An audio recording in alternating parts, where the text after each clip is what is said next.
आता पाहूया मुंबई आणि पुण्यातल्या टॉप 9 बातम्या। बीएमसी आयुक्त इक्बाल सिंह चहल यांची बदली, तर अतिरिक्त आयुक्त उपायुक्तांना हटवण्याचे केंद्रीय निवडणूक आयोगाचे आदेश। अदानी समूहाकडून आजपासून धारावी पुनर्विकास प्रकल्पाच्या सर्वेक्षणाला सुरुवात। कमला रामन नगरमधून प्रत्यक्ष सर्वे सुरू। मंत्रालयात एका व्यक्तीने पुन्हा मारली जाळीवर उडी। अरविंद बंगेराज या व्यक्तीचं नाव असून बोरिवली येथील राहत असल्याची माहिती। सध्या पोलिसांच्या ताब्यात असून अधिक चौकशी सुरू।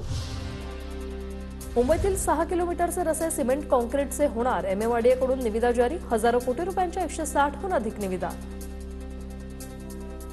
मुंबई महापालिका कर्मचाऱ्यांच्या महागाई भत्त्यामध्ये वाढ। महागाई भत्ता 46% वरून 50%वर। 1 जानेवारी 2024 पासून महागाई भत्त्यात वाढ। पुण्यातील 10,000 गुंड रडारवर। 16 संवेदनशील मतदान केंद्रावर विशेष लक्ष। आचारसंहितेचं पालन करण्यासाठी विविध पथकं तैनात। लोकसभा निवडणुकांसाठी पुणे जिल्हा प्रशासनाची जोरदार तयारी। बारामतीमध्ये 12 तर पुणे, शिरूर, मावळमध्ये 18 एप्रिलपासून उमेदवारी अर्ज भरायला सुरुवात होणार।